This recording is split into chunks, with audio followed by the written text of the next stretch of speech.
The New England Patriots needed to make this clear. New offensive coordinator, AVP, Alex Van Pelt, given his honest takes on the offense, answering questions for the media. We're going to dive into it. My name is Aaron. This is Sports Talk Patriots on the daily, pushing out content for people just like you who love Patriots football. So do me a favor, Patriots fans, hit that subscribe button, like, comment below. As always, when I ask you, I appreciate the dialogue. So as well in this video, we're going to talk about potential free agent pickups as well. We're going to talk some other news when it comes to wide receivers. As well, we're going to talk a little bit about the whole Matthew Judon drama at the very tail end. Not at the beginning. Don't worry about it. I don't want you to get all upset about it. So anyways, Alex Van Pelt, new offensive coordinator, just came from the Browns, was interviewed the other day by the media and had a lot of great answers to give us.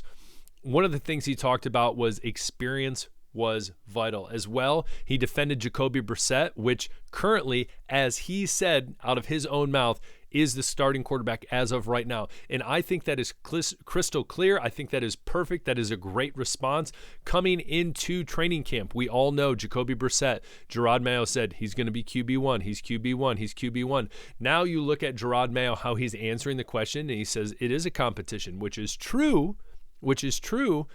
But hey, I believe how AVP answered the question was a more appropriate way, saying, hey, as of right now, Jacoby's our guy, giving him that confidence.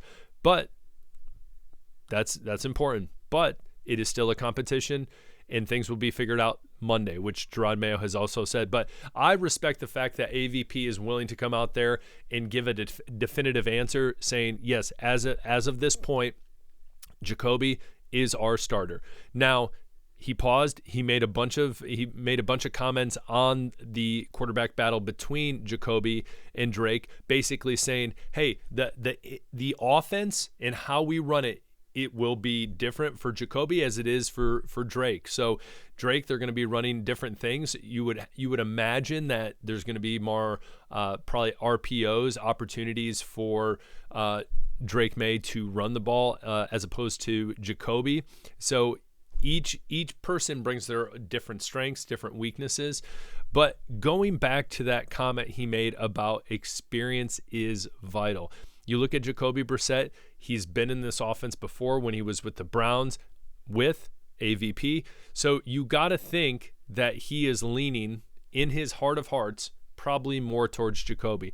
Now, I think a lot of questions, we've talked about this a ton. I think a lot of questions will be answered come the game against the Washington Commanders, the last preseason game. And so I think that after that game, the coaching staff should be able to take a step back, look at all of training camp, look at all the preseason games, and be able to determine for Monday as well before the cuts down to the 53-man roster on Tuesday before 4 o'clock.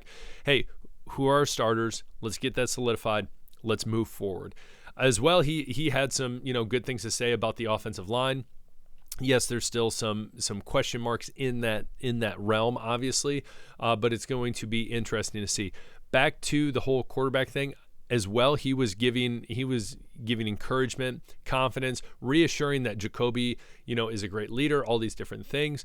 And so this whole thing, and I know you're like, Aaron, you've talked about this a ton. Yes, I was leaning Drake May for a while, for quite a bit, and then I look at the offensive line and it makes me think otherwise. But then I think, okay, let's put the best person in position to start. Who is playing the best right now, and who's going to give the team the best opportunity to win and move the ball down the field? I still think that's Drake May. But then again, have we really seen enough of Jacoby in the preseason? So it's going to be interesting to see this game coming up and what AVP does. Again, Jacoby could come out and ball out, and we're all like, yeah, okay, it should be Jacoby. Again, I think Jacoby's already hit his ceiling. Drake May has not. If you haven't seen the video yesterday, we talked about that, or 2 days ago, we talked about basically the pros and cons of each player. So it will be great to see what AVP does. Again, he, as a coordinator, gives me confidence. I like the scheme that he's running. And so comment below. What do you think about Alex Van Pelt, AVP? Again, he's made me feel pretty good with the things that he's had to say. A little more reassuring, I would say, than things that Judon Mayo has said. So comment below, what do you think? As well, we put on a video on Tyquan Thornton yesterday. That was the one yesterday, and we talked about how he's a sleeper. There's potential to surprise a lot of different people, and so I'm going to throw this up there. I saw this tweet from a Patriots insider. So basically, the tweet was, "I don't think Patriots fans are ready for this, but Tyquan is going to be Week 1 starter." Wow, bold. Yep, he's the top X, and it's barely looked like a competition. That's high praise. So there's been some of you who says, "Well, we'll wait and see. We'll wait and see. We'll wait and see." Don't disagree with that. Again, 2 years in a row, he has not made the 53-man roster come Week 1, so we'll see what happens. But again, if the coaches are really this in love with him, especially AVP, hey, let's see the guy play. Young talent, second-round pick a handful of years ago. Again, I am buying the hype with this wide receiver core. Baker has taken a step back, but everything else I've been really hyped about. So I'm pretty pumped to see that. So just want to throw that in there just because I thought it was interesting. Next, saw this article for NBC Sports Boston. I thought this was very interesting. So just best available free agents. And just wanted to flirt with it for a minute because I was like, okay, some of them are very, very, as it says right here, intriguing. And others, I'm just like, okay, this is a joke. So what's funny is it goes through the whole offense. Don't need a quarterback. Don't want Ryan Tannehill or Blaine Gabbert. Hard pass. Running back, we're good with Stevenson, Gibson. So it would really be that third running back. Give one of the young guys, that slot. Jennings, Hasty, whoever. I don't think we need to go out there and pick one of these guys up. Again, we got these other guys on rookie contracts. No, we don't need to get these guys. A lot of these guys, even though I do, of the list, I really like Kareem Hunt, but again, we don't need him out there. Let Stevenson, let Gibson be the leaders of that running back core. Wide receiver, this one was really intriguing, and I believe I've said this before, but Michael Thomas, I like him. He is on the tail end of his career. He's been injured a lot. Again, you could sign him for that veteran minimum and just see what happens. Gosh, when he played, he was so good. But yes, he's past his prime. But that is the only one intriguing right there. Tight end's not even going to talk about it. Now we've finally made it to the destination. Oh, there we go. Offensive line. So we've talked about Daly. Not a fan. I know we questioned him and his agent about potentially coming to the Patriots, whatever contracts. Please don't make that happen. But the one that is interesting, I've seen a couple people comment on, is Donovan Smith. I think that would actually be very intriguing. Of all the people on this list, that is the one that I'm like, okay, interesting. So if you don't know who he is, he started of the 12 games he was on the Chiefs, he started 12 of them for the Chiefs last year, won the Super Bowl.